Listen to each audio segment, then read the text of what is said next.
সমাজকে যদি ভাগ করতেই হয় তাহলে আমরা তো খাড়াখাড়ি ভাগ করতে চাই না।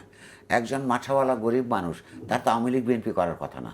অ্যাক্টিভিস্টরা এখন সন্ত্রাসী কর্মকাণ্ডের কথা বলছেন, অনেকে বলছেন সশস্ত্র সংগ্রামের কথা।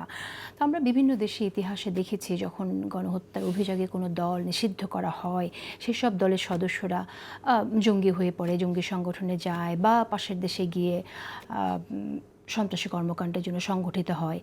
এটা আপনি জানেন, রুয়ান্ডার ইতিহাস যদি আমরা দেখি, সেখানে কঙ্গোতে গেল, যেখানে কঙ্গোর প্রথম যুদ্ধ সেখান থেকে শুরু হলো।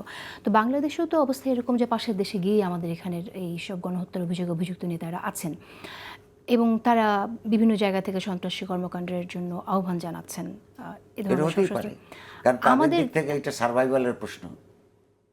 তারা একটা সংগঠিত শক্তি ছিল।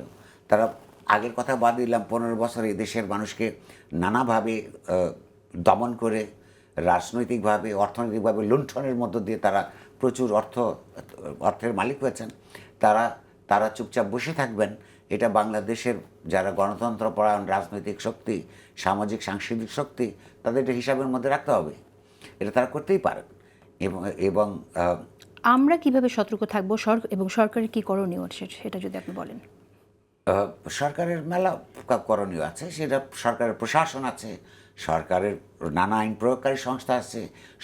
সর্বোপরি তারা যেই কাজটা অন্যায়ভাবে করছেন, সেটা দেশের মধ্যে ভারতের সঙ্গে এখনও আমাদের ডিপ্লোম্যাটিক রিলেশন আছে, ভারতীয় সরকারের সঙ্গে আন্তর্জাতিকভাবে তাদের যদি এগুলো করতে থাকেন, তাহলে সন্ত্রাসী সংগঠন হিসেবে প্রতিষ্ঠার ক্ষেত্রে তাদের আইনগত, রাজনীতিগত, কূটনীতিগত, কৌশলগত নানা ধরনের যেমন তৎপরতা চালানোর প্রয়োজন আছে।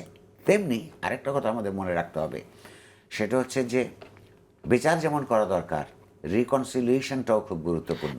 সেই প্রসঙ্গে আসবো। সরকার তো ইতিমধ্যে বলেছে ট্রুথ অ্যান্ড রিকনসিলিয়েশন কমিশন করবে। মানে আমি আপনার জানবো প্রশ্নের সঙ্গে জড়িত এটা। ধরুন যে আমরা তো চাইছি, আপনি বামপন্থী হিসাবে আমাদেরকে একটু অভিযুক্ত করেছেন, সুতরাং এই প্রসঙ্গে আপনারটা মিলিয়ে একটা কথা বলে রাখি। সমাজকে যদি ভাগ করতেই হয় তাহলে আমরা তো খাড়াখাড়ি ভাগ করতে চাই না। একজন মাথাওয়ালা গরিব মানুষ, তার তো আওয়ামী লীগ বিএনপি করার কথা না। কারণ আওয়ামী লীগের যেই নেতা কিংবা এমপি কিংবা ব্যবসায়ী মানুষকে ঠকিয়ে বাংলাদেশের অর্থনীতিকে লুটপাট করে আপনার বৃত্ত এবং বৈভবের মালিক হয়েছে, তার সঙ্গে মাথাওয়ালার সাপোর্টার আওয়ামী লীগের তো কোনো সম্পর্ক নাই, তার স্বার্থের সংঘাত আছে। আবার বিএনপির দিক থেকেও বিরাট শাসক শ্রেণীর দল হিসেবে এইখানে যে একটা লুটের অর্থনীতি গড়ে উঠেছে, এইখানে যে এক সমতাভিত্তিক অর্থনীতি গড়ে উঠে নাই, সেখানে তাদের দায় দায়িত্ব ঐতিহাসিকভাবে অস্বীকার করার কিছু নাই। ফলে আমরা সমাজটাকে ভাগ করতে চাই ধনী গরিবের মধ্যে, ধর্মভিত্তিক ভাগ করতে চাই না, জাতিগত পরিচয় ভিত্তিক ভাগ করতে চাই না, নারী পুরুষে ভাগ করতে চাই না।